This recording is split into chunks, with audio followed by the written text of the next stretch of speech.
Muy buenas noches a todos. Les habla Marcela Malagón, vicerrectora del Medio Universitario, coordinadora de educación continua y permanente de la Fundación Universitaria CIEO-UNICIEO. Bienvenidos a este espacio de webinar que es para el crecimiento personal y profesional. Como ustedes sabrán, somos una institución de educación superior que nos preocupamos por la proyección social, la educación continua y permanente, por lo que ustedes verán publicados webinars de temas culturales, del área de la salud en general y de la profesión odontológica. Hoy vamos a tratar un tema cultural de interés general, en donde tenemos hoy como invitado especial a Elber Orlando Garay, secretario de la Fundación de Numismáticos. Bienvenido, Elber. Muchas gracias, Marcela. Muy buenas noches para todos. Elber Orlando Garay es secretario de la Fundación de Numismáticos Colombianos Numiscol y está vinculado a esta organización durante 18 años y hace parte de su junta directiva. Ha participado en varias convenciones nacionales e internacionales y ha publicado artículos con contenido numismático e histórico y es el encargado de la planeación y ejecución de las subastas numismáticas más importantes del país. Entonces, pues muchísimas gracias por aceptar esta invitación, Elber. Y bienvenido y bienvenidos a todos y ojalá disfruten de esta conferencia. Muchas gracias. Adelante. Muchas gracias a ti, Marcela, por esa excelente presentación. Buenas noches para todos. Como Marcela ya les dijo, esta es una pequeña exposición acerca de qué es la numismática, una pequeña y breve historia a través del tiempo y su impacto en Colombia. Eh, digamos que la presentación tiene un subtítulo como ¿será que podemos tener un gran tesoro en nuestra casa? Y pues claro que sí, todo es posible. Pero antes de eso, pues vamos a hacer un pequeño recorrido a través del tiempo para entender exactamente de qué estamos hablando. Bueno, entonces iniciemos. Eh, ¿Todos están viendo perfectamente mi pantalla? Sí, perfecto. Listo. Listo, sí. Vale. Entonces, pues obviamente iniciamos con una pequeña introducción a qué es la numismática y para tal efecto vamos a definirla. Básicamente, la definición del concepto de numismática es algo así como una ciencia auxiliar de la arqueología encargada de estudiar las monedas, billetes y todo aquello que haya sido o sea utilizado como medio de pago, analizando su origen, uso y evolución a lo largo de la historia. Es fundamental para entender contextos económicos, políticos y sociales de diversas culturas. ¿Qué quiere decir esto? Básicamente es como entender el por qué y el para qué. ¿Por qué se acuña una moneda? ¿Por qué se imprime un billete? ¿Para qué se emite un billete? ¿Cuál es el significado, su contexto histórico, religioso, político? Gracias a la numismática podemos saber en qué época se acuñó determinada moneda, en qué época se imprimió determinado billete y qué refleja, qué expresa. Los billetes y las monedas no son solamente un medio de pago o un medio de intercambio comercial, sino que también son elementos utilizados como propaganda para poder compartir exactamente la actualidad sociopolítica de un país o de una nación, de una cultura. Todas las cositas que vemos impresas en un billete como un personaje, una flor, un animal, em, incluso, por ejemplo, cultivos, plantas, es para hacernos entender qué y quién y para qué está imprimiendo este billete o acuñando esta moneda. Aquí vemos la importancia histórica de las monedas y de los billetes. Dice algo así como las monedas y los billetes son más que simples medios de intercambio, reflejan creencias, valores y estructuras sociales. A través de ellos es posible rastrear el desarrollo económico y los cambios sociales en diferentes épocas, actuando como un espejo de la historia humana. Escogí estas tres monedas básicamente porque las tres reflejan tres culturas y tres momentos de la historia muy diferentes, pero todos están entrelazados. La primera moneda que vemos aquí es una moneda romana acuñada bajo el emperador Nerón. Aquí arribita podemos apreciar Neronis. Neronis es el latín utilizado para Nerón. Y aquí abajo vemos Agripa. Nerón y Agripa eran esposos. En el reverso de esta moneda está el rostro de ellos dos.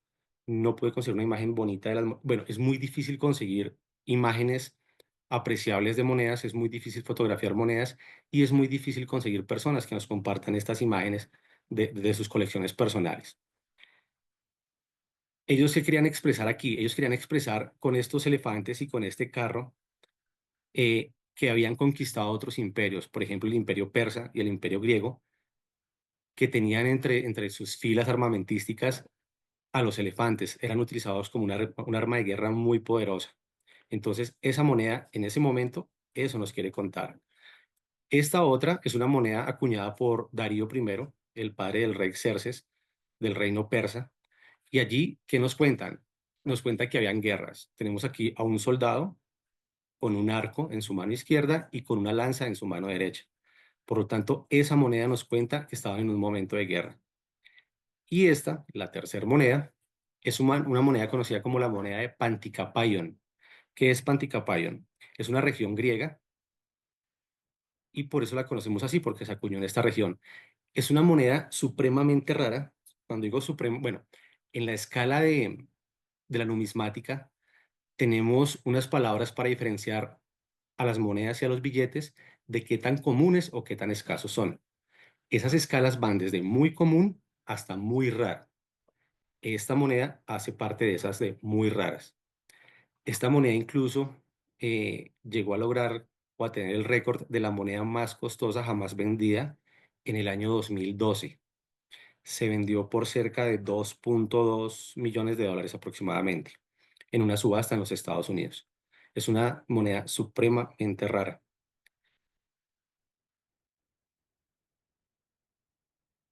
Aquí continuamos con los logros de la numismática. Básicamente es como, bueno, la numismática sí, pero ¿para qué nos sirve?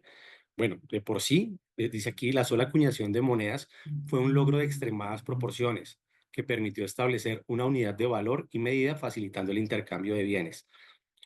Antes de poder haber acuñado el metal, porque una moneda es sencillamente, digamos eso, es un trozo de metal acuñado, un trozo de metal al que le imprimimos cierta información para que tuviera un valor. Entonces, la creación de una unidad de medida y valor comúnmente aceptada. Ya ahorita más adelante vamos a llegar al imperio egipcio, igual voy a tratar de tocarlo muy rápido para no demorarme, y vamos a ver la importancia del por qué la moneda, qué hace de diferente a un trozo de metal a un trozo de metal acuñado. Entonces, también dice la creación de monedas que reflejaban el clima sociopolítico de la época, la evolución de las prácticas religiosas, la evolución de las prácticas de poder, la creación de monedas que mostraban historias de comercio e intercambio cultural y el descubrimiento de la historia no escrita. Este último punto es muy importante porque pasamos a esta moneda. Es una moneda que se encontró o se descubrió en el año 1713, enterrada. Esta moneda, cuando se descubrió, se presumió que era falsa porque no se tenía ninguna información acerca de este personaje. Aquí está un poquito borroso, pero podemos ver IMP, o sea, las iniciales de IMP, el latín imperator, que significa emperador, y la palabra Sponsonian. Exactamente es el emperador Esponciano. Pero como digo, no se tenía ninguna información acerca de este emperador, entonces se dijo, no, esta moneda es falsa porque no existió ningún emperador esponciano. Eso fue en 1713. Gracias al avance tecnológico, en el año 2022, gracias a unos análisis de minerales, revelaron que efectivamente la moneda llevaba enterrada aproximadamente 1500 años y correspondía a un emperador de nombre Esponciano que no conocíamos. Estas monedas fueron encontradas en Transilvania, Rumania. Gracias a la numismática, a la arqueología y a la tecnología, pudimos darnos cuenta que más o menos en el año 204, cuando muere el emperador, em, el árabe, era Filipo II, hubo un usurpador. ¿Qué es un usurpador? Una persona que aprovechó el momento de la muerte del emperador para autoproclamarse emperador y sería tal su poder que pues ordenó acuñar monedas con su imagen. Entonces, gracias a la numismática, descubrimos un emperador autoproclamado que no conocíamos. Aquí nos vamos a trasladar rápidamente a la cuna de la numismática. La cuna de la numismática estaba o está en el reino de Lidia. El reino de Lidia es un reino muy famoso porque de él se cuentan muchas leyendas, como por ejemplo el rey Cresos, que era el rey que se bañaba en oro. Había un río que digamos que estaba cerca de ese territorio y es el río Pactolo. El río Pactolo es un río muy rico en oro, pero a la vez esta región también era rica porque tenía fertilidad en sus campos. Entonces, esta unión de estas dos cosas, el oro y la fertilidad en sus campos, hacía que fuera un reino muy poderoso. El padre de Cresos, del rey que se bañaba en oro, fue la persona que ideó el acuñar una moneda, el acuñar un trozo de metal, perdón, para convertirlo en moneda. Y esta es la primer moneda que conocemos en la historia, la primera acuñación que puede haber. La denominación, bueno, ¿qué es denominación? La denominación es el valor implícito que tiene la moneda, el valor facial, lo llamamos en la numismática. Esta moneda es una estátera y el metal de la que está hecha es electrum. El electrum es la forma natural que se encuentra el oro en las minas. El electrum es un material que normalmente tiene un 70% de oro y un 30% de plata. Por eso es un color amarillo pálido, no como el oro que conocemos hoy en día, que es mucho más rojizo, mucho más amarillito. Es porque está acuñado en ese material, electrum. Esa es la primera moneda que conocemos en la historia. Su hijo, el rey Cresos, logró separar la plata del oro y acuñar una moneda con una alta pureza de oro. Entonces podemos decir que la primera moneda de oro puro es la moneda que acuñó el rey Cresos, que es esta que vemos acá. A la vez, él ideó un sistema monetario bimetálico y, logrando separar la plata del oro, también acuñó monedas en plata. ¿Qué quiere decir esto? Que pudo hacer dos denominaciones. Para las cosas de mayor valor, la moneda de oro; para las cosas de menor valor, la moneda de plata; y ya para intercambios locales se seguía manteniendo el trueque, el intercambio. Aquí vemos una pequeña información del rey Cresos. La sátera de Cresos era un tipo de moneda de oro y plata que fue acuñada en Sardes por Creso, rey de Lidia, entre el año 561 y 546. Desde aproximadamente el año 550 a.C., Creso se le atribuye la emisión de las primeras monedas de oro verdadero con una pureza estandarizada para la circulación general y el primer sistema monetario bimetálico del mundo. Esto es lo que decía de las monedas de oro y plata. Él fue la primera persona que, entonces, el padre, Aliates I, fue la persona en acuñar por primera vez una moneda y su hijo Cresos fue la primera persona en acuñar una moneda de oro puro y a la vez de crear un sistema bimetálico.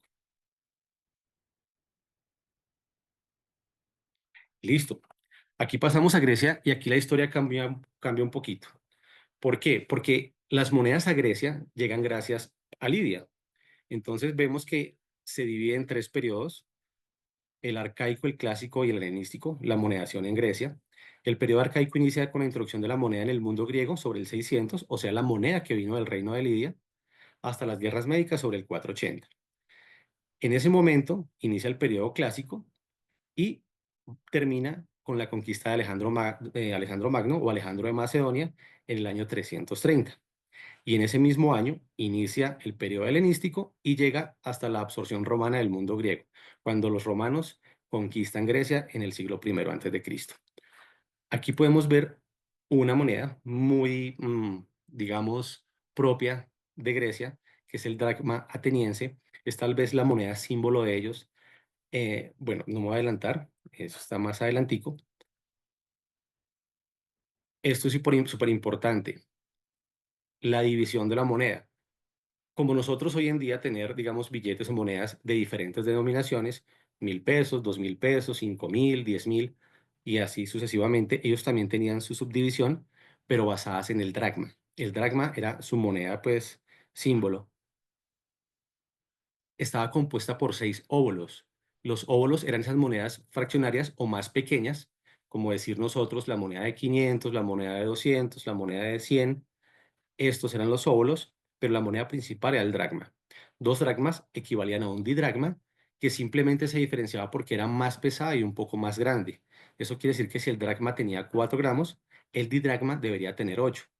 Y el tetradracma, que era la moneda más fuerte, pues equivaldría a 16 gramos. Aquí tenemos una nota súper importante que dice que en la Edad Moderna comenzó el periodo de circulación del dracma el 8 de febrero de 1836, el cual se prolongó hasta el primero de enero del año 2002, cuando el dracma fue sustituido por el euro. ¿Qué quiere decir esto? Que el dracma es supremamente antiguo. Estamos hablando que se creó más o menos en el siglo V antes de Cristo y sobrevivió hasta el año 2002, cuando fue reemplazado por el euro cuando Grecia entra a la comunidad euro. Listo, aquí vemos algunos tipos de monedas griegas. Para no extenderme mucho, lo que vamos a ver son los reversos. O sea, el que es el reverso, es la parte de atrás de la moneda. Anverso es normalmente donde está la fecha y donde está la imagen del prócer o la imagen de la flor o de la planta. Pero en el reverso es donde vemos otras cositas. En el caso de Grecia, ellos en los anversos tenían a dioses o a deidades y en el reverso tenían animales. Cada ciudad-estado acuñaba una imagen diferente en su reverso para identificarse. Entonces, por ejemplo, aquí vemos a la ciudad de Egina o ballena, con una tortuga a rodas o rodes en griego, con una rosa. Vemos aquí a Cherronesos no era tanto la cabeza del toro, sino la cornamenta, era la que más distinguía a esta región. Tebas con un escudo, Sinope con una águila con sus alas abiertas.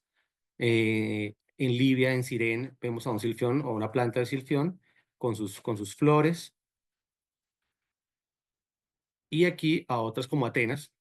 Atenas siempre se caracterizó por llevar un búho o una lechuza en su reverso.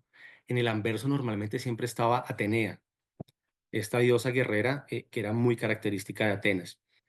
Aquí, por ejemplo, en Corintios vemos un caballo alado, que lo conocemos como Pegaso, y así muchas regiones más. Aquí podemos ver en esta moneda, ellos qué reflejaban. Reflejaban el poder de la tierra, la fertilidad de sus campos. Era supremamente importante. Estar a la ribera de un río, tener tierras muy fértiles, siempre ha sido importante, pero en esta época era tan importante que decía quién gobernaba, qué imperio era el que estaba por encima de los demás. Entonces vemos esta moneda con esta espiga de trigo aquí, un saltamontes, y aquí esta parte de la moneda donde vemos siempre letricas o espacios libres se llama exergo. Es la parte que se utiliza para escribir, por ejemplo, en qué ciudad fue acuñada la moneda. En este caso vemos, sino que está en negativo, o sea, está al revés aquí, vemos la palabra meta, que significa Metapont, donde fue acuñada esta moneda en el año 470 o 440 antes de Cristo. El reverso vemos una figura contraria a la del anverso y lo que pasa es que es una figura incusa. ¿Qué quiere decir incusa? Que cuando se le da el golpe al metal con el troquel, por el anverso imprime la imagen que queremos, pero en el reverso se imprime la imagen contraria. Entonces a eso lo llamamos una imagen incusa. Aquí vemos a Atenea con su traje de guerra, casco, penacho, muy simbólico, muy representativo de Grecia y de la antigua Grecia para los combates. Y exactamente vemos de lo que hablaba hace un ratico, del dracma.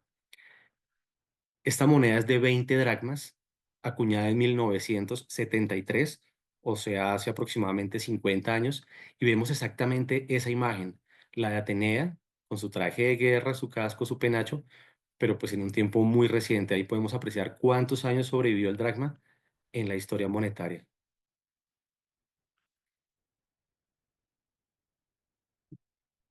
Aquí pasamos a la influencia grecorromana en la numismática. Básicamente, ¿qué nos dice esto? Que cuando el Imperio Romano conquistó al Imperio griego, adoptó muchas de su cultura. Adoptaron en la cuestión monetaria, perdón, adaptaron los diseños y las técnicas de acuñación griegas. ¿Qué quiere decir? Que ellos más o menos hicieron lo mismo. En el anverso colocaban a la persona que querían, ya fuera un dios o un emperador, y en el reverso puede ser una deidad, a veces colocaban un templo, a veces un caballo, también vemos los Pegasos. ¿Por qué? No eran de la cultura romana, pero ellos tenían la costumbre de que cuando llegaban a otro reino o a otro imperio y lo conquistaban, entre más cosas adoptaran y adaptaran de ellos, mejor. Por ejemplo, si esta cultura tenía 10 o 20 dioses, ellos no los prohibían, únicamente adoptaban esos dioses, los adaptaban a su propia cultura y también les rendían tributo. Entonces, en estas monedas que vemos, vemos rostros de emperadores, como este que tenemos aquí, que es Adriano, aquí tenemos a Nerón, que pues son muy conocidos, y en los reversos utilizaban deidades. Ella es Atenea, por aquí vemos un caballo y aquí un templo.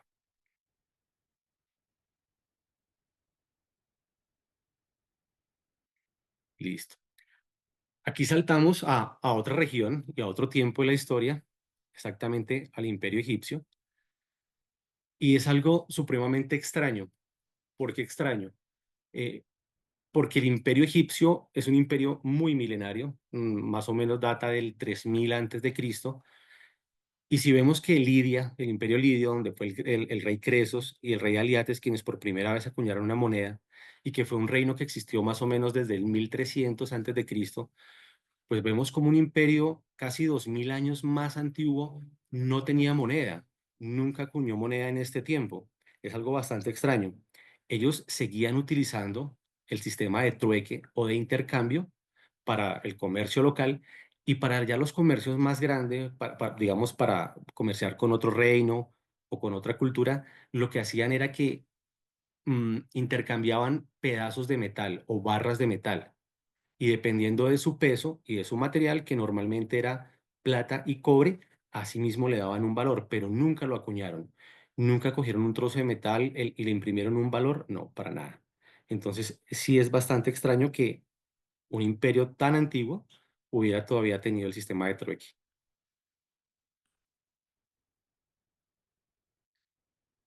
Aquí vemos monedas en el antiguo Egipto. Esta moneda no es antigua, esta moneda es muy reciente, pero tiene la imagen de una faraona muy reconocida, tal vez la más famosa de todas, que es Cleopatra VII. Recordemos que existieron 7 Cleopatras, la última fue la más famosa, que se casó con Julio César cuando el Imperio Romano conquista a Egipto.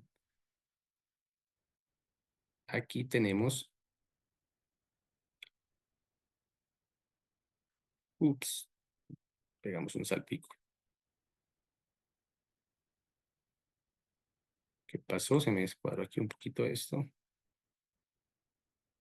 Caramba.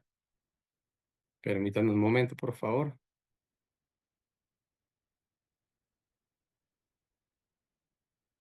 Ya, aquí volvimos.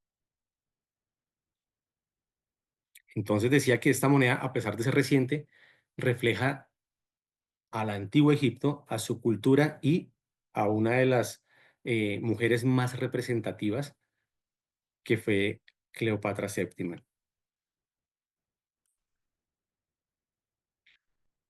Aquí estamos hablando ahora del simbolismo de la numismática egipcia. Las monedas egipcias estaban decoradas con símbolos que representaban deidades y conceptos como la prosperidad y la inmortalidad. Estos símbolos servían para legitimar el poder del faraón y asegurar la aprobación divina. En este caso, por ejemplo, vemos cómo reflejan un caballo. Este caballo es muy curioso porque normalmente, a pesar de que Egipto pues era tan antiguo, no tenía caballos. Estos caballos fueron introducidos por el faraón Tutmosis I, pero por motivos de guerra, más o menos hacia el año 1930, pero solamente hasta el siglo V antes de Cristo, que se acuñó moneda por parte de los egipcios. Vemos estas representaciones. Aquí vemos un tocado, una especie de collar con 6 cuentas. ¿Qué nos contaba esto? La forma en la que ellos se vestían, la forma en la que los faraones se adornaban. Recordemos que solamente los faraones tenían ciertos privilegios y uno de ellos era usar prendas de este tipo. Bueno, aquí comienza, pues, en lo personal, lo más apasionante de la numismática y es el arte en las monedas. Más adelante veremos el arte en los billetes. ¿Por qué aún no hablo de billetes? Porque sencillamente los billetes aún no existían. Aquí solamente existía metal, metal acuñado, metal precioso. Aún billetes no. Pero esto, aquí que vemos esta representación, Es una moneda muy hermosa, es una moneda acuñada por el faraón Ptolomeo II y la imagen que se plasmó en ella es la imagen de su esposa, Arsinoe II. Podemos ver los detalles tan claros como el velo. Aquí vemos una diadema o una tiara que también recibía este nombre en esa época y el rostro de Arsinoe. Es una acuñación muy perfecta, es una acuñación muy tecnológica para la época. Podemos ver la calidad de la acuñación. En el reverso vemos estos dos cuernos, una doble cornucopia con una diadema y con racimos de uvas aquí colgando. Es una moneda muy bonita. Es de las primeras representaciones de la mujer terrenal en una moneda, porque habíamos visto mujeres, pero eran más como diosas o deidades, Atenea, Afrodita, veíamos también a Marte o a Roma personificadas como mujeres, pero nunca una mujer terrenal. Esta es de las primeras monedas que podemos observar ese gran detalle. Aquí pasamos a Roma, las monedas romanas. El Imperio Romano fue un imperio supremamente poderoso y supremamente vasto en extensión, en dominio y en poder. Las monedas romanas, como dice aquí, se introdujeron en el siglo III antes de Cristo. Recordemos que todo esto es por influencia de aquellos terrenos que ellos van conquistando. Entonces, aquí ya están reuniendo eh, información y tradición de Lidia, de Grecia, de Egipto, y todo eso ellos lo van acomodando y adaptando a su cultura. Esta moneda es un denario, es la moneda más famosa de los romanos, era su moneda de mayor intercambio, no la de mayor valor. La de mayor valor era una moneda acuñada en oro que recibía el nombre de áureo, precisamente pues por el nombre del oro. Este denario, que es la imagen que tenemos aquí, es un denario acuñado en Roma. Tenemos aquí en el anverso la personificación de Roma con casco. Eso quiere decir que está vestida para la batalla. Eh, Aquí vemos la palabra grag, que significa grágulos, y en el reverso vemos algo supremamente importante. Vemos una cuadriga que va conducida por Júpiter, Zeus para los griegos. Aquí, ¿qué nos está contando esta moneda? La historia de una batalla, la historia de una conquista. Aquí vemos fácilmente la rueda, el carro, los cuatro caballos, el jinete, que para este caso es Júpiter, un cetro en su mano izquierda y las riendas de los caballos. Los romanos se jactaban mucho de su poder militar y su poder militar precisamente radicaba mucho en esto, en los carros. Estos carruajes que ellos diseñaron para la batalla eran muy temidos por los otros reinos, por los otros pueblos, porque tenían un poder de combate inmenso. La velocidad, en estos carros se podían montar arqueros, lanceros y disparar desde allí, así que era un arma muy poderosa para la época. Aquí vemos que dice, estas monedas presentaban imágenes de dioses, emperadores y símbolos imperiales, reflejando su rica historia y su poder político. En esta misma cultura romana vemos algo súper importante. Unas diapositivas atrás pudimos ver que eh, estaba reflejada la imagen de Cleopatra VII en una moneda mucho más reciente, pero en esta moneda, es una moneda romana, es un denario, vemos la imagen de Cleopatra. Esta es la imagen más cercana a la Cleopatra real que podemos tener. Se habla mucho de la belleza de Cleopatra, pero al parecer su belleza física no era, digamos, como tan real a lo que conocemos hoy en día.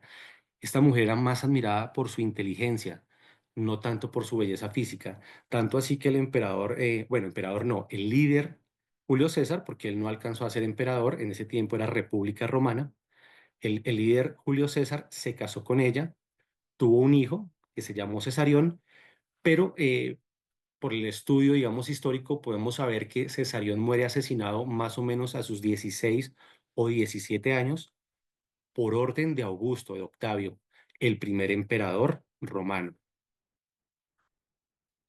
Entonces aquí podemos ver una de las monedas tal vez más raras, muy difíciles de conseguir, con la imagen de Cleopatra, la faraona Cleopatra. Es una moneda muy, muy difícil de conseguir. Son pocas las monedas que tienen su imagen. Hablando de la República, cuando estaba Julio César, ahora pasamos al imperio. el Imperio Romano inicia con el emperador Augusto, declarado Augusto, su nombre era Octavio, entonces es el primer César que conocemos. Aquí inicia el Imperio Romano. Esta imagen está un poquito distorsionada. Bueno, como les conté, tuve que cambiar de computadora a última hora y aquí no se me ven muy bien las imágenes, pero esta imagen es una representación del asesinato de Julio César, precisamente. Este hombre que vemos acá, con este puñal o espada en la mano, es Bruto. Bruto era un militar y político romano que fue el encargado de liderar la conspiración para el asesinato de Julio César. Julio César muere un 15 de marzo del año 31 antes de Cristo y esa fecha es conmemorada porque el señor Bruto mandó acuñar esta moneda. Es una moneda también rarísima, incluso con este huequito que vemos aquí. Claro, hay algo que hay que tener en cuenta y es que para que las monedas tengan un alto valor económico dependen de dos cosas, de su rareza y de su estado de conservación. Esas dos cosas son súper importantes a la hora de valorar una pieza.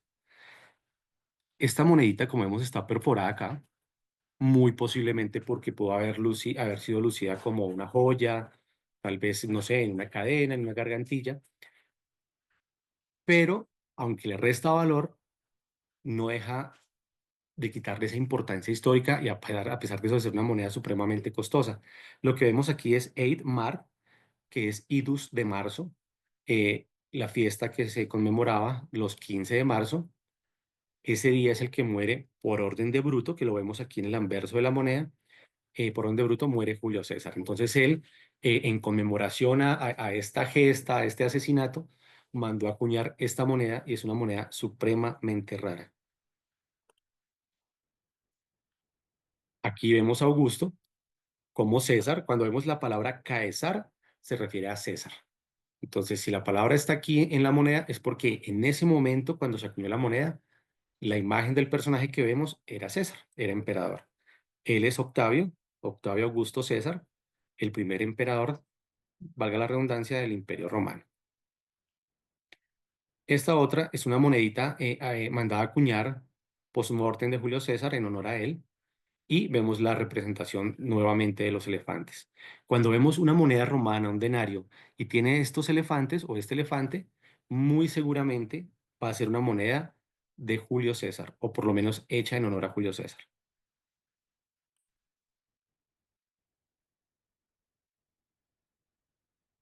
La mujer en la monedación romana. Ya habíamos visto en otra moneda anterior a Arsinoe II, esa moneda súper bonita con la imagen de Arsinoe con el velo. Y habíamos visto también la imagen de Cleopatra en otras dos monedas, una actual y la otra antigua, un denario romano, ¿cierto? Aquí vemos cómo la mujer con el paso del tiempo se volvió más frecuente en las monedas romanas. Estas representaciones correspondían a esposas, madres y hermanas de los emperadores.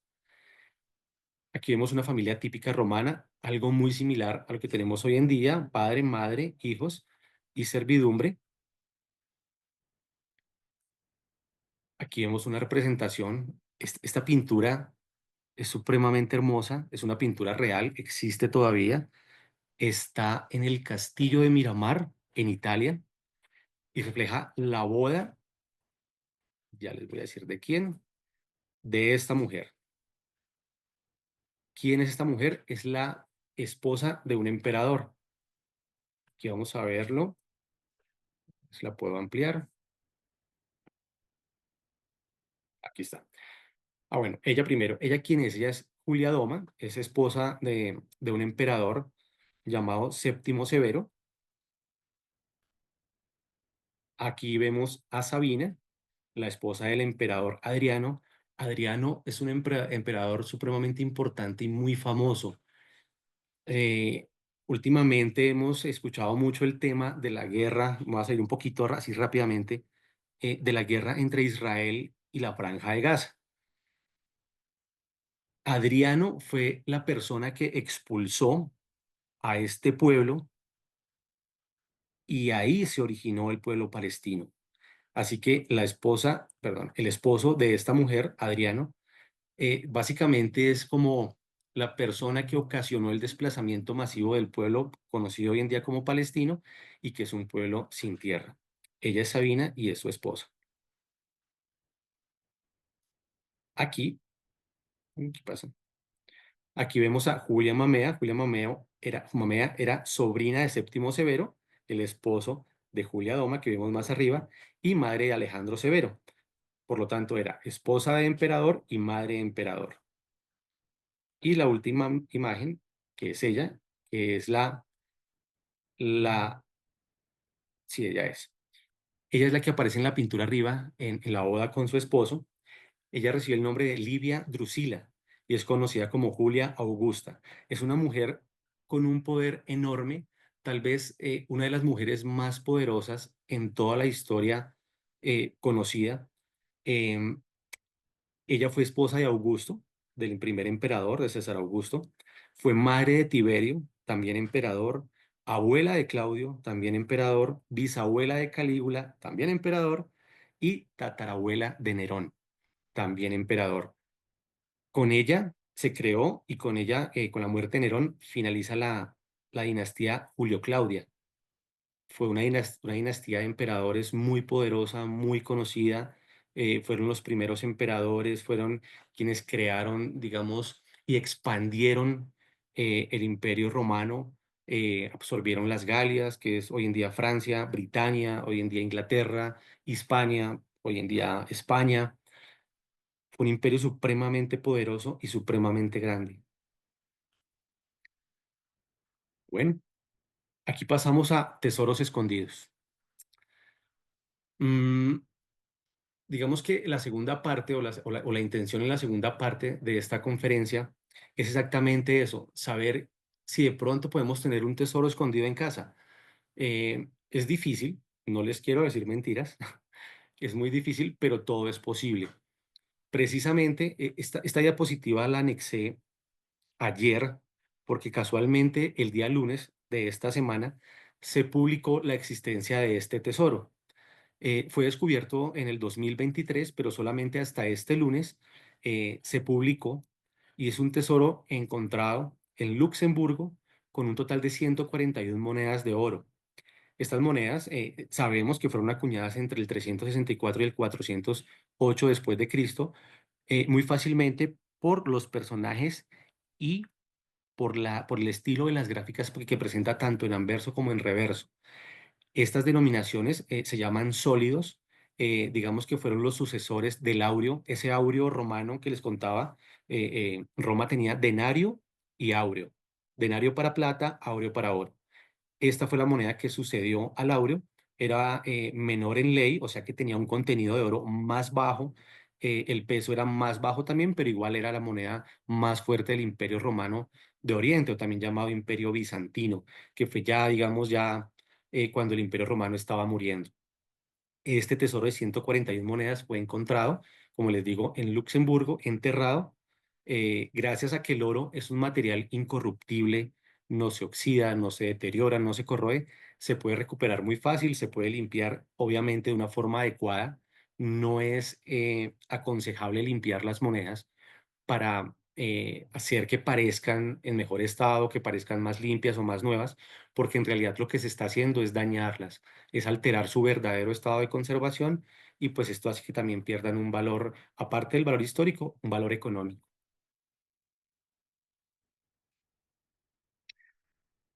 Mm, Antes de pasar a la numismática en Colombia, que pues de pronto es el tema que más nos importa y que más nos causa cuidado, no sé si alguien tiene alguna pregunta hasta el momento, alguna inquietud, algún aporte.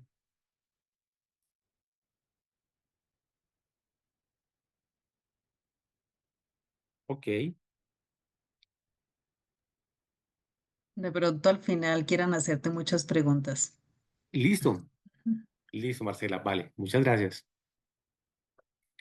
Entonces aquí vamos a dar un salto enorme en tiempo, en distancia, en espacio, y vamos a pasar a Colombia. Digamos que todo lo que hemos visto es como esa noción de numismática, saber de dónde viene, no solamente la palabra o el concepto como tal, sino toda esta historia de la monedación en Grecia, Roma, Egipto, y saber por qué tenemos nosotros estas monedas, cómo llegaron las monedas a nuestro territorio, a Colombia. Entonces, dice, la numismática en Colombia comenzó con la llegada de los españoles en el siglo XVI. Las monedas coloniales, como el real y el escudo, eran dos de las denominaciones más importantes que teníamos en ese momento. En ese momento no teníamos el peso como lo tenemos hoy en día, sino era el real y el escudo. Real eran las monedas acuñadas en plata y el escudo las monedas acuñadas en oro. Algo así como la equivalencia entre el denario y el áureo. En este caso era real y escudo. Esas monedas marcaron un legado que evolucionó hasta las monedas actuales, reflejando la identidad cultural y económica del país. Aquí ya introducí un billete. Esto que vemos aquí arriba a la derecha es el primer billete que conocemos de Colombia. Es un billete de un real del año 1813, firmado por un señor Piñeres, Piñeres de Gutiérrez. Ya vamos a ver por qué las firmas en los billetes más adelante.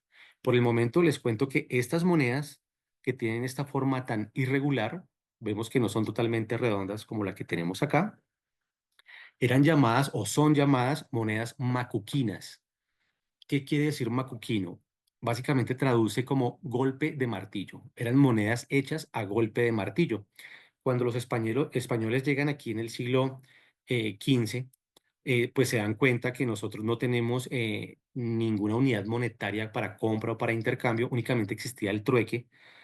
Ellos en el siglo XVI traen determinada maquinaria al nuevo reino y lo que hacen es que funden el metal, ya sea la plata o el oro, cortan pequeños trozos de una aproximación en peso, le acuñan con un golpe de martillo, con un troquel, y acuñan la figura que vemos aquí. En este caso, esto es una cruz potenzada. Este es el escudo de armas de la región española. Aquí ya vemos a un rey español, que es el rey Carlos III. Pero estas primeras monedas que eran con esta forma irregular son así porque se hacían exactamente de la forma en la que se hacían en la antigua Grecia, en Lidia. Se colocaba el trozo de metal sobre un hierro, se le daba un golpe con un troquel que tenía esta imagen en negativo y luego pues obviamente por el golpe la transfería en un positivo y veíamos una moneda. Bueno, estos cortes los hacían con tijera. ¿Por qué? Porque la moneda debía cumplir un estándar de peso. Entonces, supongamos que la moneda era de dos escudos, como esta que tenemos acá, era de dos escudos, entonces ella tenía que tener un peso de 6,4 gramos aproximadamente. Entonces, lo que se hacía era que con tijeras se cortaba el metal, se le iban quitando pequeños trozos hasta que diera el peso de ley. Cuando tenía este peso de ley, ya se decía que era una moneda lista para ser emitida, lista para salir al comercio. Igual sucedía con las monedas de plata.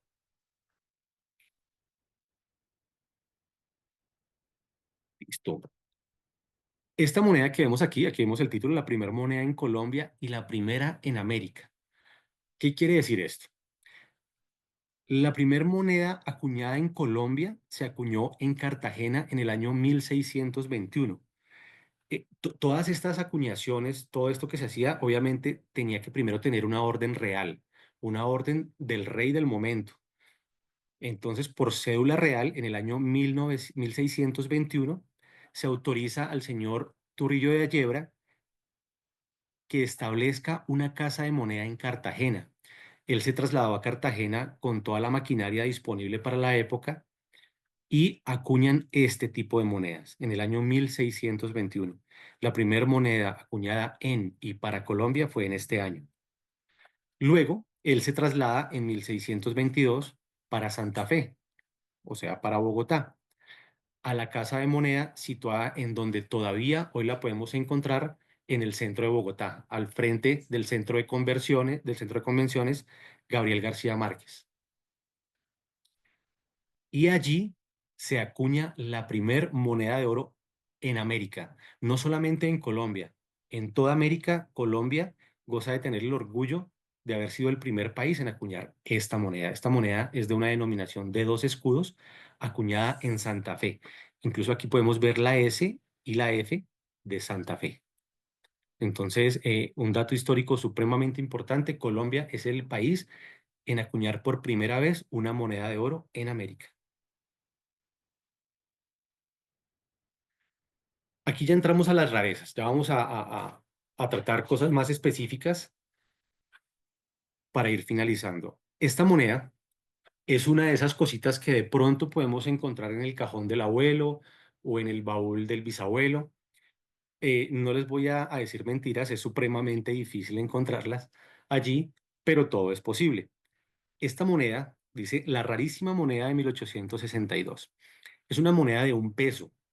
Ya tenemos el peso como moneda nacional, tiene un peso de 1,6 gramos, así lo dictaminaba la ley, debía pesar 1,6 para cumplir el requisito de ser 1 peso. Es acuñado bajo la Confederación Granadina. En ese momento nuestro país se llamaba Confederación Granadina y tiene la fecha 1862. ¿Qué pasó con estas monedas? ¿Por qué son rarísimas? Porque la Casa de Moneda de Medellín, que en ese momento podía acuñar oro, podía porque tenía el metal y tenía su casa de moneda, más no porque no había una reglamentación.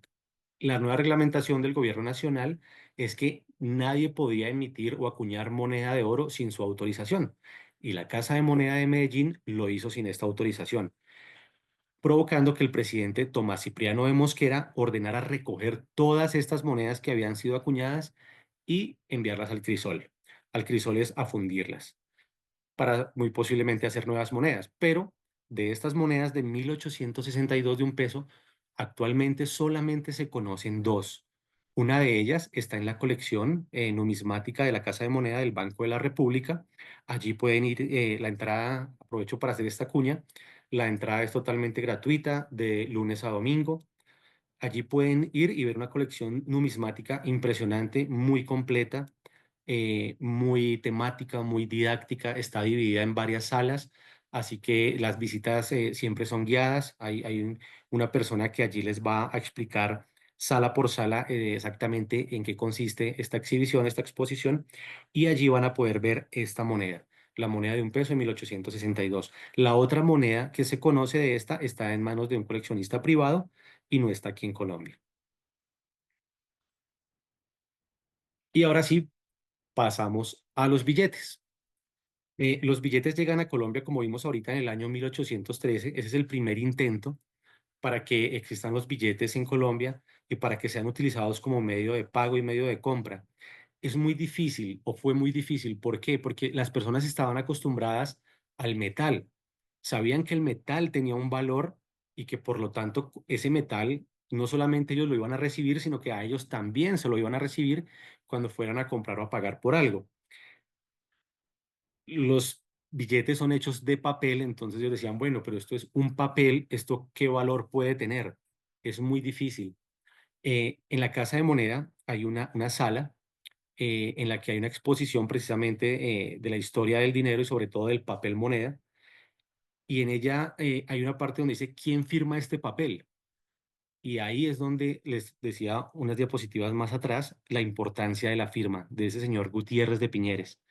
Dependiendo de quién firmara el billete, la gente decía si confiaba en él o no confiaba. La firma era muy importante y eso obviamente sobrevive hasta nuestros días. Vemos que en los billetes tenemos firma del gerente, firma del subgerente, firma del secretario. La firma es supremamente importante. Estos billetes eran de banca privada. ¿Por qué? En Colombia, antes de la creación del Banco de la República, que se creó en 1923, existían muchos bancos que podían emitir billetes, imprimir y emitir billetes. Esto obviamente ocasionaba un desorden y poco control al no estar la banca centralizada. Eh, Supongamos que una persona se trasladaba desde el sur del país, desde Nariño, a Bogotá y traía los billetes que en los bancos de Nariño se imprimían y se emitían. Pues cuando llegaban aquí con estos billetes era muy difícil que alguien se los recibiera porque no los conocían. Era muy difícil. Entonces la gente llegaba con un billete de 100 pesos y le decían, se lo recibo, pero se lo recibo por 80 pesos o se lo recibo por 50 pesos, porque no había confianza. Ese era el problema de tener muchos bancos. Estamos hablando de que había más de 100 bancos que podían imprimir y emitir billetes. He sido repetitivo con la palabra imprimir y emitir porque son dos cosas diferentes. Imprimir es cuando fabricamos el billete y el billete está listo. Emitir es cuando el banco lo saca a circulación. Cuando lo pone en circulación, ahí ya está emitido. Antes de ser emitido el billete no tiene ningún valor, es solamente un papel. Puede estar impreso, puede tener las firmas, puede estar listo, pero si el banco no lo ha emitido, no sigue siendo un papel sin ningún valor. A raíz de esto, el mismo señor Tomás Cipriano Mosquera que vimos anteriormente, que mandó fundir las monedas de oro de un peso del 62, él hizo un esfuerzo por centralizar la banca. No fructificó, no pudo hacerlo, lo intentó y no pudo, pero sentó un precedente que fue recogido más adelante por otros presidentes. Eh, Intentaron, por ejemplo, el presidente Rafael Núñez. Esto es un dato muy curioso. El presidente Rafael Núñez tuvo mucho que ver con la creación del Banco Nacional y había una ley, según un estudio, en el que decía que solamente se podían emitir 12,5 millones de pesos en billetes.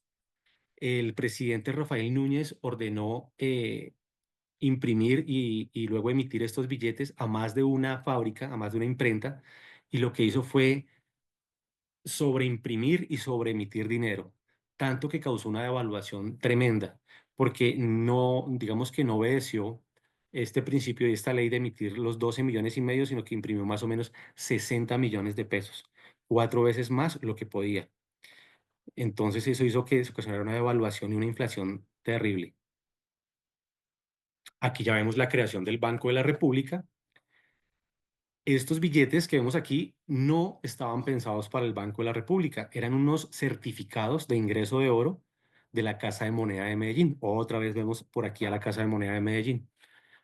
Estos certificados de oro, ¿para qué servían? Cuando yo tenía oro en polvo, oro en barra, oro en pepitas, lo que hacía era que lo llevaba a la Casa de Moneda de Medellín. Obviamente, pues las personas que estuvieran cerca en esta región, los que estaban aquí en Santa Fe, lo traían a la Casa de Moneda de Santa Fe o a la Casa de Moneda de Bogotá, como la conocemos hoy en día. Llevaban su oro y el banco o la Casa de Moneda de Medellín les entregaba este certificado. Este es el anverso y este es el reverso. Cuando pasaba determinado tiempo, que era el tiempo que se tomaba la casa de moneda para acuñar ese oro, la persona regresaba con este certificado, lo devolvía a la casa de moneda y la casa de moneda le entregaba las moneditas ya acuñadas en oro, fueran de 1 peso, de 2 pesos, 5, 10 o 20 pesos. La moneda más grande que existió en oro en Colombia fue de 20 pesos. Era como una equidad que había entre varios países y exactamente tenía la misma pureza, el mismo contenido de metal fino y el mismo peso que las monedas de Estados Unidos. Eso quiere decir que una moneda de 20 pesos equivalía exactamente igual a una moneda de $20 en esta época. Una moneda de $1 equivalía a 1 peso y así sucesivamente, tenían el mismo valor.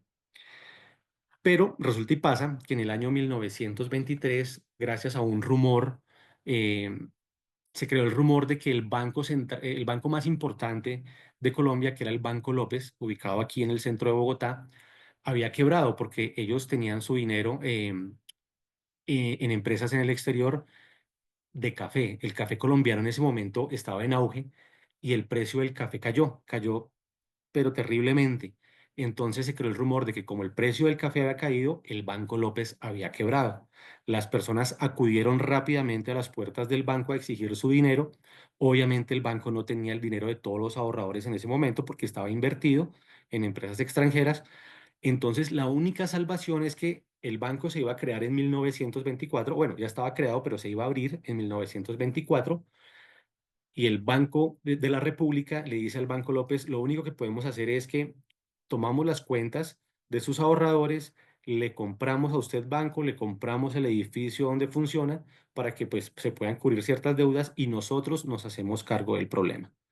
Así fue, así se hizo. El banco tuvo que adelantar la inauguración para el 23 de julio de 1923.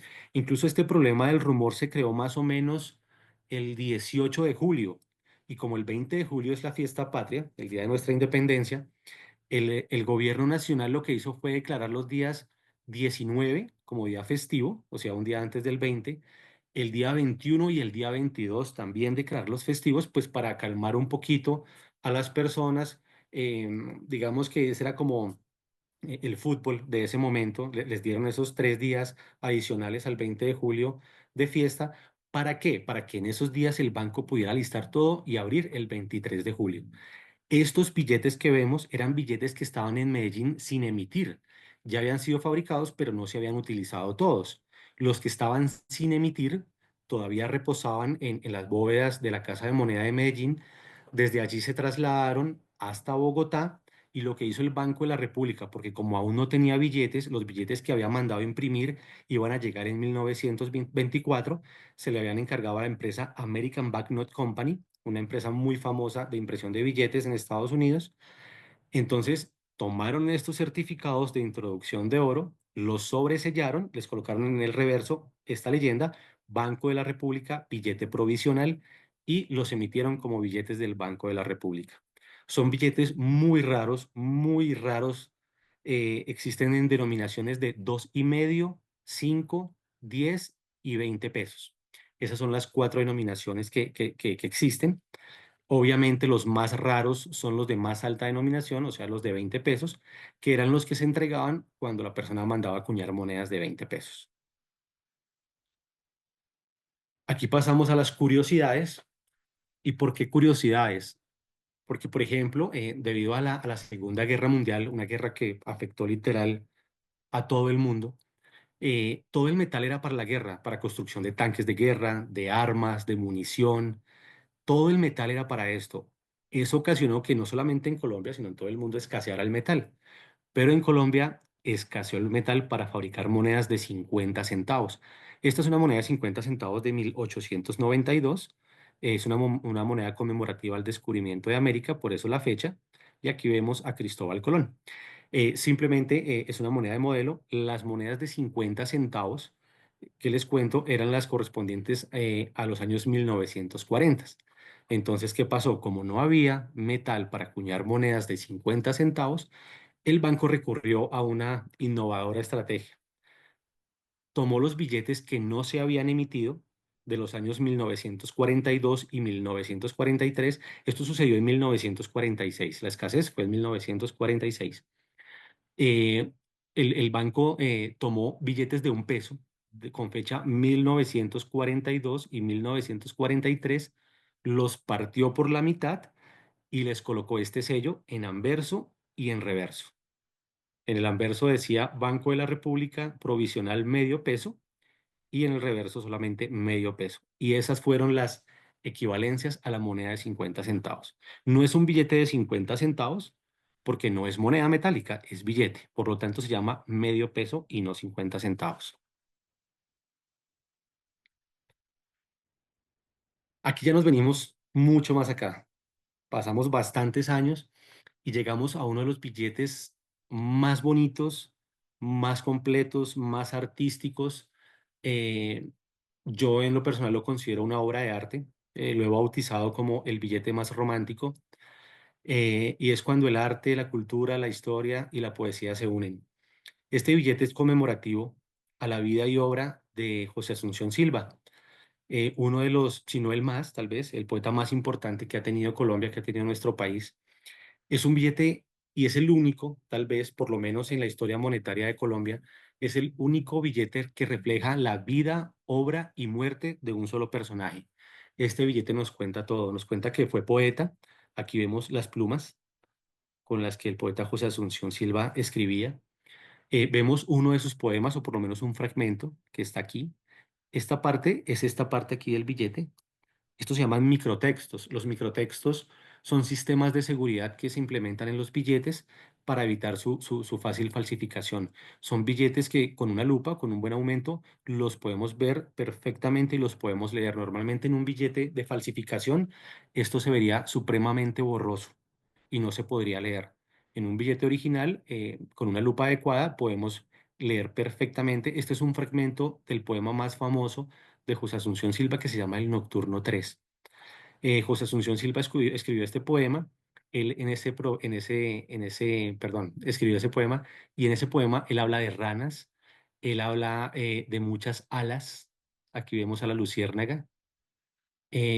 Habla de una llanura entre árboles, una luna plateada. Habla de su musa, muy posiblemente Se dice, eso está todavía por confirmarse, no es más que un rumor, porque hay ciertas evidencias de que efectivamente él estuvo enamorado de su hermana Elvira, pero pues aún pues, no es comprobado, por así decirlo. Pero lo que sí sabemos es que ella sí hace alusión a su hermana Elvira, que murió antes que José Asunción, y posiblemente ese fue uno de tantos motivos para suicidarse. Él se suicidó. Su última noche fue una noche en la casa de su madre. Anteriormente, en la ciudad capitalina, en Bogotá, se tomaba el té los sábados a las 10 de la noche. Su madre invita a varios invitados, valga la redundancia, comparten esta noche con José Asunción Silva. Cuando ya se van los invitados, él se sube a su cuarto, coge un revólver marca Smith Wesson, lo envuelve en las sábanas y se dispara en el corazón. Aquí vemos que cuando este billete tiene unas formas coincidentes, eh, esta parte y esta parte, cuando el billete se dobla, ocasiona esta figura, que es una copa, porque se dice que su última noche fue una noche de copas, pues por lo que les cuento de tomar el té. Cuando esta misma parte se gira, pero también se gira el billete, se dobla y se gira el billete, aparece esta forma de un corazón. Porque ahí es donde nos cuenta que él murió de un disparo en el corazón. Es un billete que nos cuenta, como les digo, la vida, obra y muerte de José Asunción Silva, una vida muy trágica, llena de tropiezos, llena de tragedias, de quiebras económicas. Él venía de Caracas, Venezuela, él fue canciller en Caracas, y cuando venía y tenía toda su obra escrita, desafortunadamente en el barco, en el vapor que venía, se hundió cerca de las costas perdón, en el río Magdalena, y toda su obra se perdió, toda, toda, toda. Únicamente se pudo recuperar algo que él, digamos que tenía en su memoria, lo reescribió y fue lo único que dejó listo para escribir, que es el libro de versos. No alcanzó a verlo, murió antes. El libro se publicó casi 50 años después y es la única obra que él dejó lista pues para ser impresa. Aquí vemos que no solamente los europeos tienen tesoros, nosotros también tenemos nuestros tesoros propios. Este es un tesoro que fue descubierto en el año 1936 por dos pescadores en un islote del río Magdalena, cerca de Honda, Tolima. Es llamado el Tesoro del Mesuno. Eran más de 1000 monedas que se encontraron en las riberas de este río.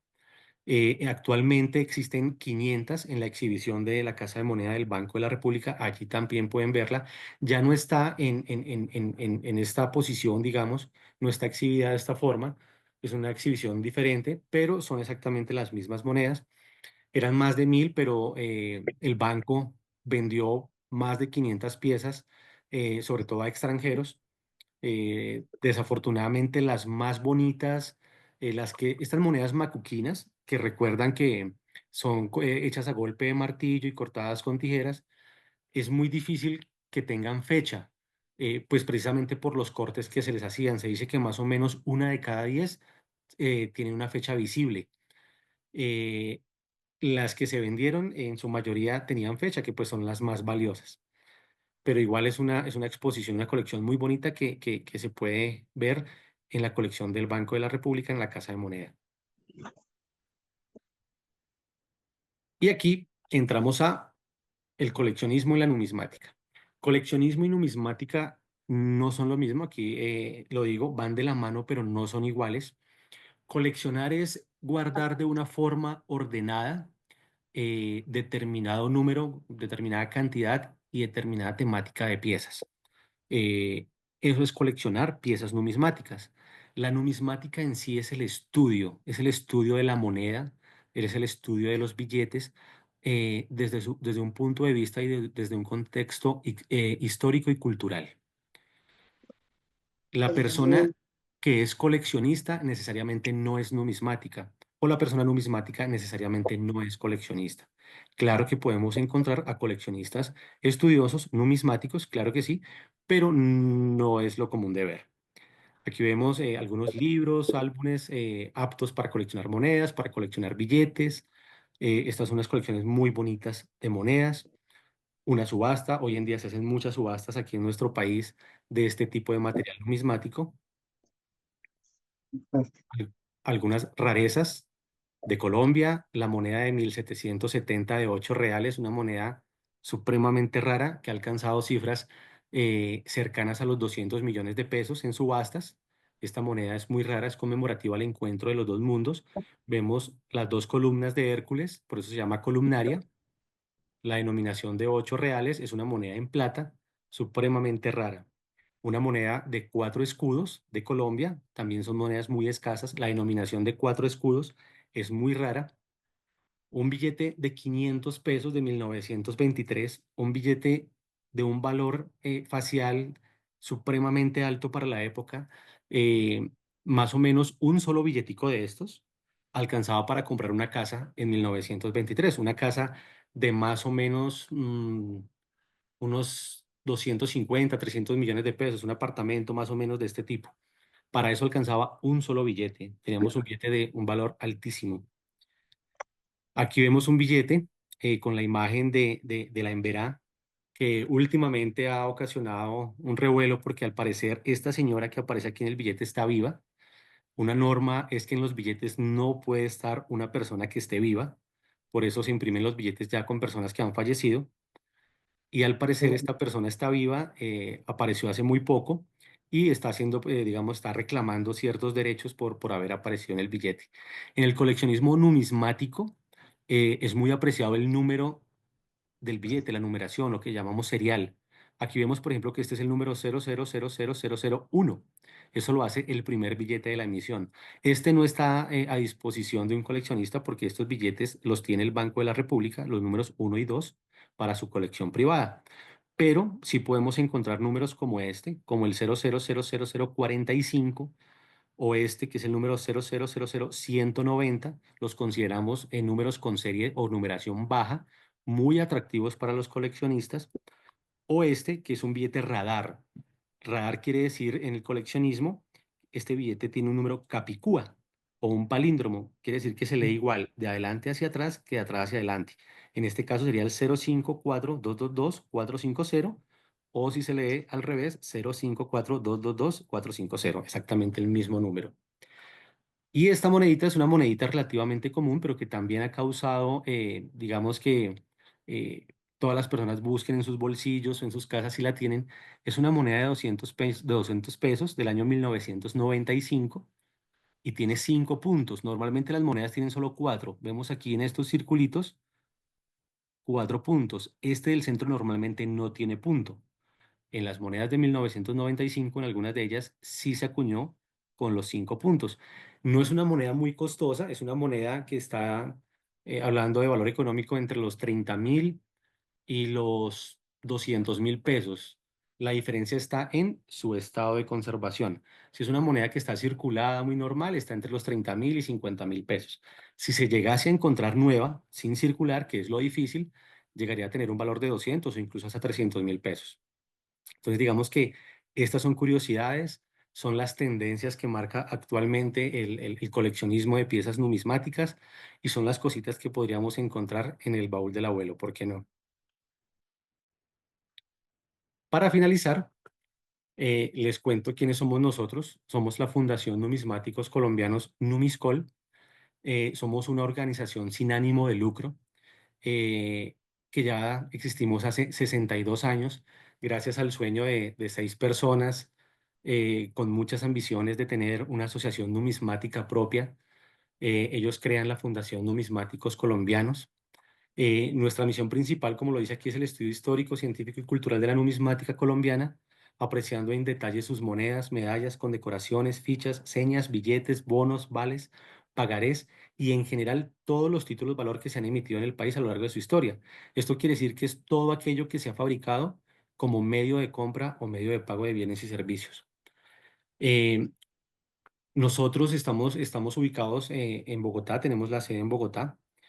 Asesoramos a coleccionistas, expertos, novatos, a cualquier persona que acuda a nosotros con muchísimo gusto si tienen alguna duda sobre alguna pieza que tengan en su casa o si de pronto tienen una colección y la quieren subastar. Nosotros no compramos monedas, somos sin ánimo de lucro. Lo que hacemos es ayudarle a las personas a recibir el mejor, digamos, el mayor valor posible dentro de un mercado real, para evitar que pues de pronto estas personas caigan en manos de personas inescrupulosas, de pronto que pues los estafen, y les digan que su moneda tiene un valor de 10 pesos cuando en realidad no lo es, no es así. Pero también somos muy realistas y cuando las personas acuden a nosotros les decimos exactamente qué clase de pieza tienen, si es rara, si no es rara, si tiene un valor alto o si no lo tiene. Nos hemos especializado en hacer conferencias.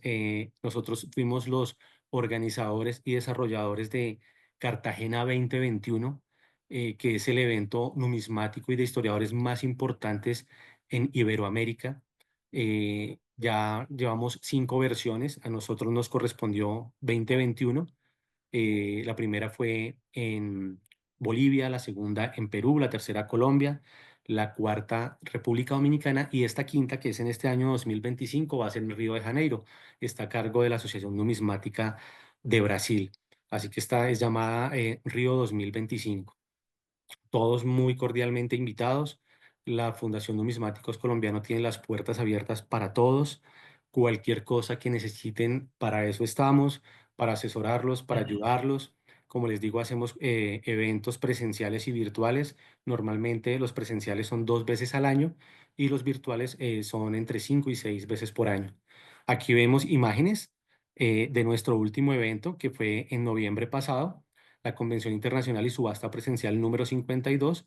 Normalmente, cuando son presenciales, las realizamos en las instalaciones del Hotel Tequendama, un salón muy grande, muy bonito, muy iluminado, que se presta mucho para esto, es totalmente seguro, es de libre entrada, libre participación. Las personas pueden asistir a nuestras subastas. Esta imagen es de una de nuestras subastas. Como les digo, pueden también acercarse a nuestra oficina para recibir el tipo de asesoría que necesiten. Creo que eso es todo. Espero no haberlos aburrido mucho con esta exposición. Espero que haya sido de todo su interés y de todo su agrado. Muchas gracias a Uniceo por este espacio, a Marcela, a Adriana. Muchas gracias por brindarnos este espacio y esta oportunidad. Esperamos poder contar nuevamente con ustedes. ¿Por qué no? Si es posible para una segunda parte, algo un poquito de pronto más didáctico, no tan enredadito con términos y con cositas. Entonces, con muchísimo gusto, como les dije, les habló Elbert Garay. Ha sido todo un placer. Elber, muchísimas gracias. Gracias por entregarnos todo ese conocimiento y por introducirnos en el mundo de la numismática y pues ten la seguridad que te llamaremos para esa segunda parte. Muchísimas Y gracias, bueno, Marcela. yo me imagino que habrán preguntas y antes de entrar a esas preguntas, Elber, bueno, yo quiero a todos decirles pues que gracias por acompañarnos en estos espacios, pero quiero contarles hoy, aprovechar este espacio para decirles que dentro de los programas que tenemos de posgrados de odontología, además de ortodoncia y ortopedia dentofacial, implantología oral y reconstructiva, acabamos de abrir gestión en servicios odontológicos y periodoncia para que le cuenten a todos sus amigos odontólogos. Para ello, los invito a entrar a la página web donde encontrarán mucho más información. Ahí está, bueno, ahí está la dirección de la página web, ahí no alcanza a salir completa www.uniceo.edu.co. Ahí quedó como recortada, Elber. Eso que se vea más. Gracias. .edu.co. Y para contarles que también prestamos servicios en especialidades, en las especialidades en que ofrecemos nosotros como institución de educación superior. Y bueno, y entramos entonces a lo que son las preguntas, porque me imagino que habrán preguntas. Yo tengo una pregunta, Marcela, A para ver, Elmer. Iván, buenas noches. Qué Buenas gusto noches. tenerte aquí. Sí, gracias. Yo soy coleccionista de monedas y billetes hace muchos, muchos años. Entonces, pues me interesó mucho el tema y fue bastante interesante. Solamente tengo una pregunta. Cuando tú te referías en la charla, en la parte inicial, a las monedas, digamos, impresas en Grecia y posteriormente en el Imperio Romano, hablabas que eran pues la mayoría en oro y plata, pero entiendo que también se imprimieron y circulaba mucho las monedas de cobre. ¿Esto es cierto? Sí, claro que sí. Muchísimas gracias por tu pregunta. Claro que sí, es totalmente cierto. Lo que pasa es que las monedas de mayor valor, obviamente por el tipo de material, eran las de plata y las de oro, pero también se acuñaban monedas en cobre, claro que sí. En las monedas romanas, las denominaciones más comunes en este material en cobre eran los AES. Era una denominación que ellos utilizaban, era una moneda un poco más pequeña y de color obviamente rojizo por el color del cobre. Era la moneda del intercambio del día a día de las personas, digámoslo así, de menos recursos. Las monedas de oro romanas, como los aureos, eran solamente destinadas para personas nobles de bastante riqueza, de un estatus social bastante alto y de los soldados, lo que llamamos los centuriones, que eran el ejército pues romano, el ejército del emperador. Estas monedas de oro estaban reservadas para este tipo de personas. Las monedas de cobre de las que tú hablas, efectivamente sí, sí existen, aún existen. Son monedas que pues por lo vasto del Imperio Romano, por su tamaño, existen en gran cantidad, lo que provoca que no tengan un precio muy alto a menos que sean raras. ¿A qué me refiero con raras? A que sean de pronto de una acuñación en un año o de un emperador que solamente gobernó poco tiempo. Recordemos que hubieron emperadores que estuvieron en el trono solamente unos meses y en estos meses solamente ordenaron acuñar pocas monedas. Eso hace que se conviertan en raras. No necesariamente porque sean en cobre van a tener un valor muy bajo. Normalmente esas monedas las podemos encontrar en el mercado con un valor de 50.000 o 60.000 pesos colombianos. Sí. Pero si son monedas raras, pueden incluso sobrepasar en valor a algunos denarios e incluso algunos aureos. No, y entiendo que dracmas también, Sí, sí, desde la época griega. correcto, claro que sí. Los dracmas estaban subdivididos, por ejemplo, en óbolos. Los Sí, óbolos eran estas monedas de cobre que se acuñaban para ser fraccionarias del dracma. La más grande era el tetradracma, era la moneda de mayor peso que aproximadamente tenía 16 gramos y equivalía a 4 dracmas. Un dracma equivalía a 6 óbolos, o sea, a 6 de estas monedas de menor denominación, monedas fraccionarias que eran acuñadas en estos metales como el cobre. ok. Muchas gracias. Con muchísimo gusto. Muchas gracias, Iván. ¿Qué más preguntas tenemos?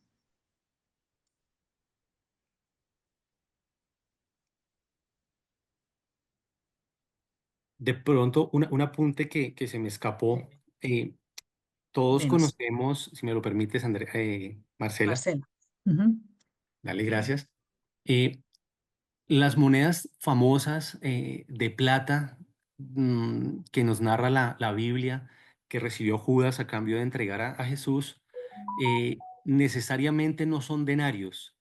Estudios relativamente recientes han podido decirnos que posiblemente eran ciclos, que era una moneda más de la cultura de Judea, digamos, de este pueblo judío, y posiblemente no eran denarios, sino era una denominación que recibía el nombre de ciclos.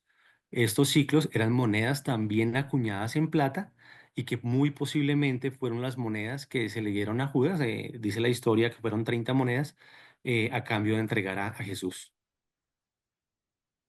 Mm, Muy interesante. Muchas gracias. Bastante, con gusto.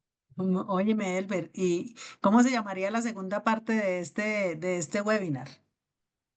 Bueno, lo que pasa es que la numismática es demasiado extensa, sin tener que irnos a otros países o a otro espacio de tiempo.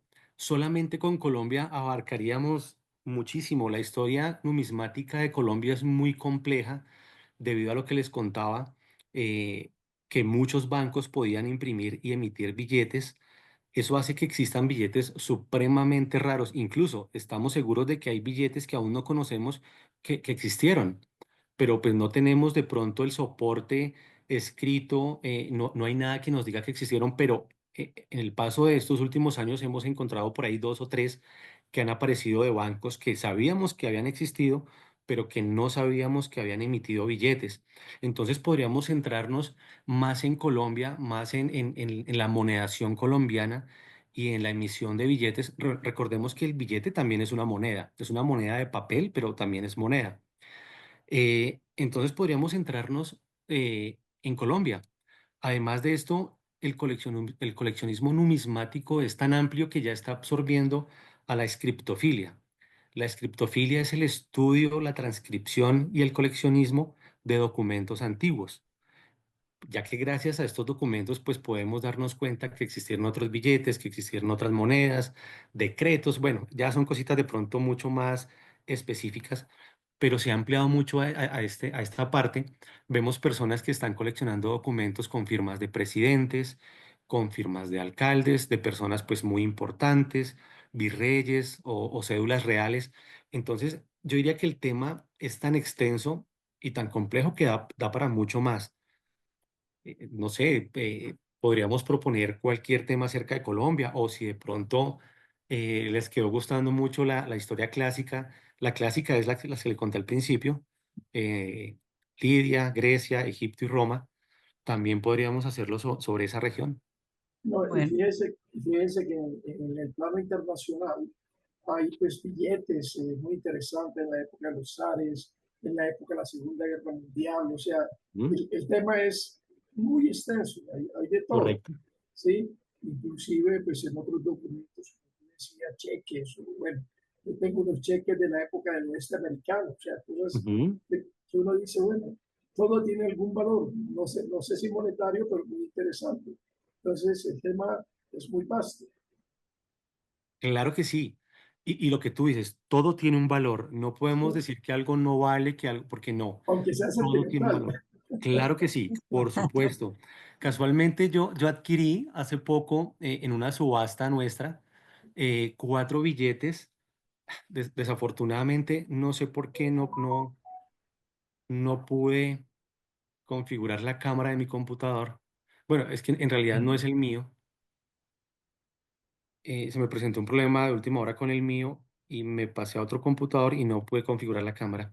Pero adquirí 4 billetes de una persona que nos trajo esos 4 billeticos a Numiscol y los quiso poner en subasta y los compré solamente como por ese interés histórico, porque los billetes están muy feitos, hablándolo, digamos, desde su punto de vista estético, están muy deteriorados, pero están firmados por una persona, un soldado, eh, que pues no pudimos encontrar en libros ni en ninguna parte, pero este soldado participó en la guerra de Corea, un soldado colombiano.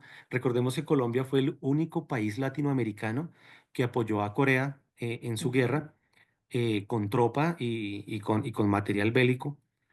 Y este soldado escribe en uno de sus billetes una dedicatoria a su madre y a sus hermanas.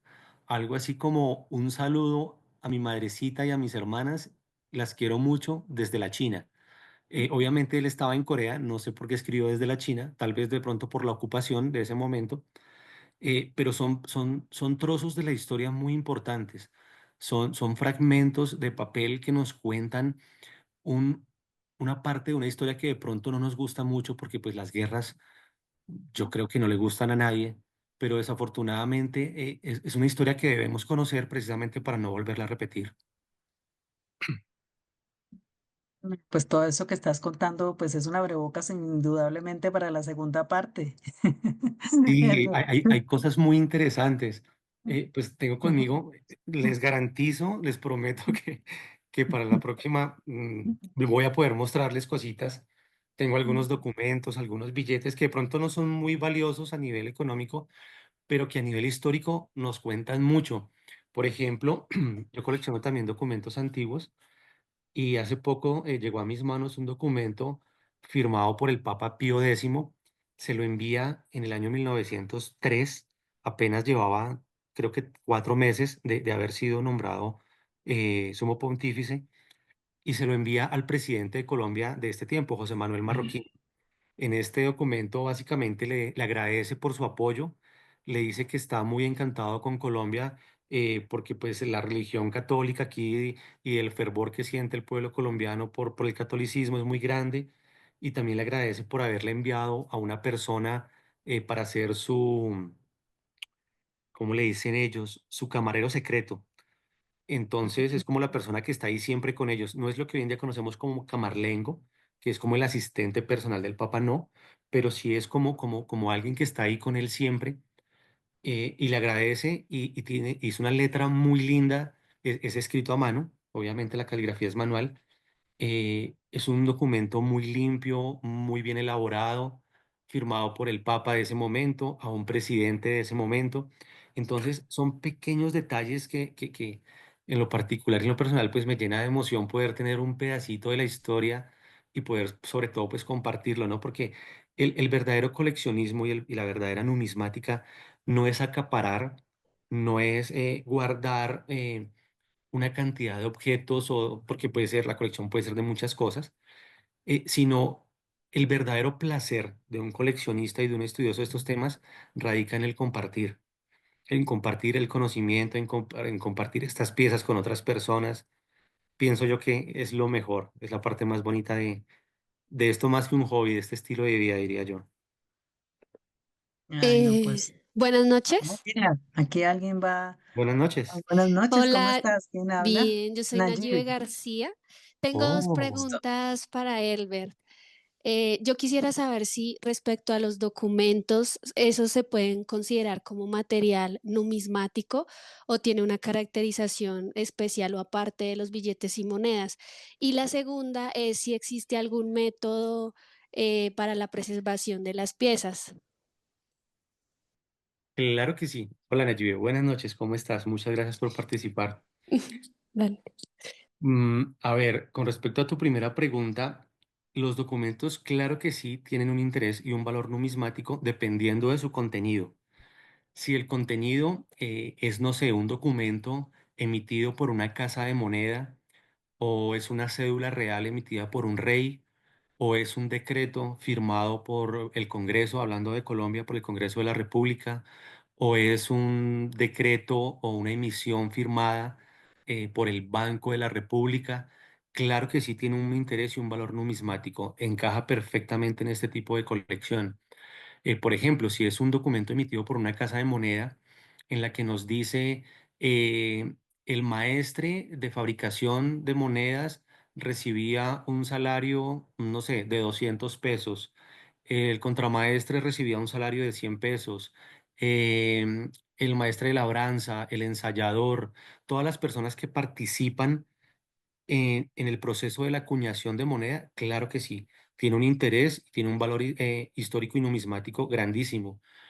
Actualmente cualquier moneda, cualquier billete que se imprima o se acuñe para ser emitido, no solo en Colombia, sino yo diría que casi todos los países, deben pasar por la aprobación del Congreso de la República. Entonces, si este documento dice para el año 2025 se autorizó la acuñación de moneda metálica de 1.000 pesos por un valor de, no sé, de 100 millones de pesos, esto quiere decir que pues era tal número de monedas, eh, cúmplase y publíquese. Claro, ese documento, ese decreto tiene un valor numismático, por supuesto que sí. Y con respecto a tu segunda pregunta, ¿hay procesos de conservación? Sí. Actualmente hay casas certificadoras y encapsuladoras de billetes y de monedas. Bueno, no sé si tu pregunta va hacia el lado de la conservación o hacia el lado de la limpieza de las piezas. Nayibe.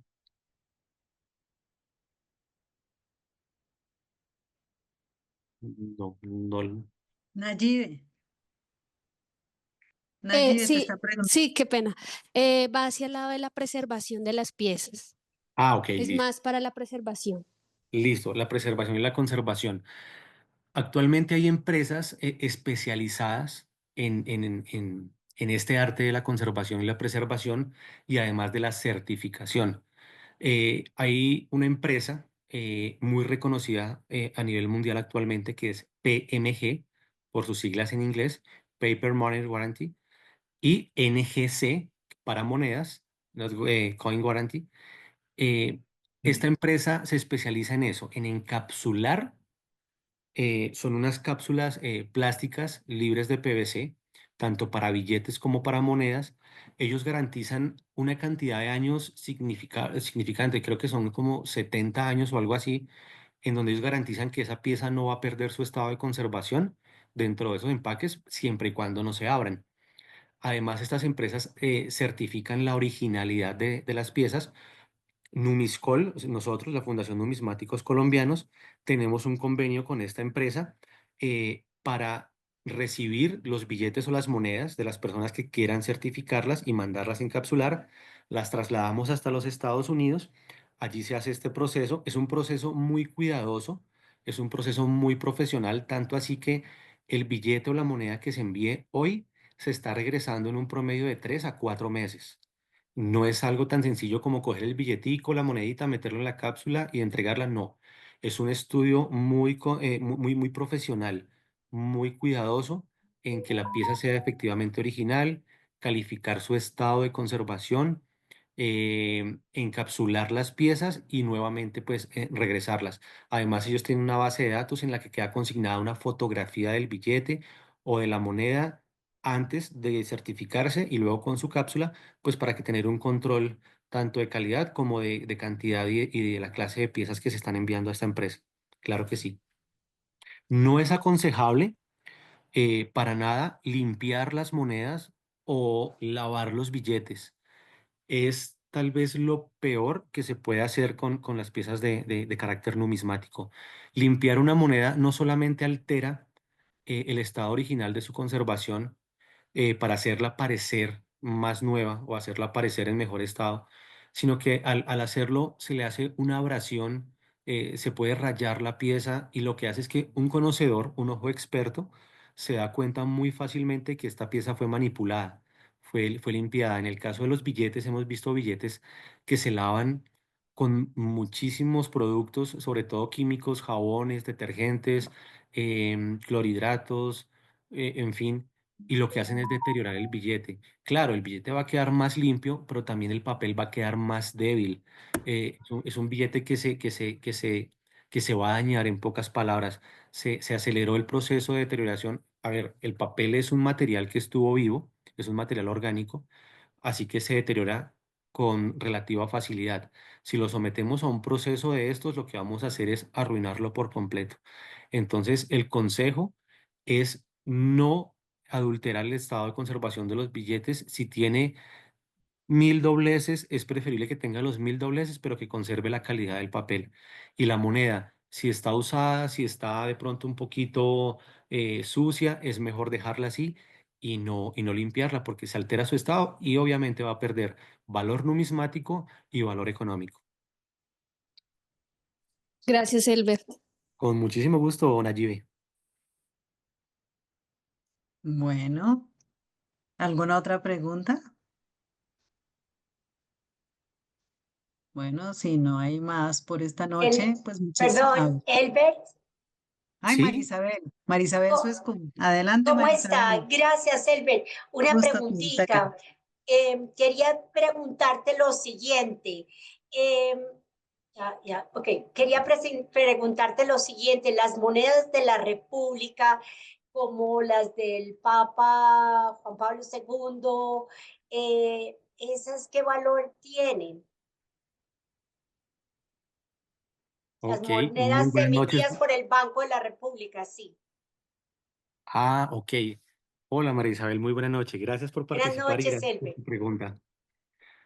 Bueno, las que tú me dices del Papa, emitidas por el Banco de la República, son monedas que se han emitido en conmemoración a determinados momentos históricos. Por ejemplo, en 1968, si mi memoria no me falla, se realizó el Congreso Eucarístico aquí en Colombia y el Banco de la República acuñó monedas en conmemoración a este acontecimiento histórico, al Congreso Eucarístico de 1968.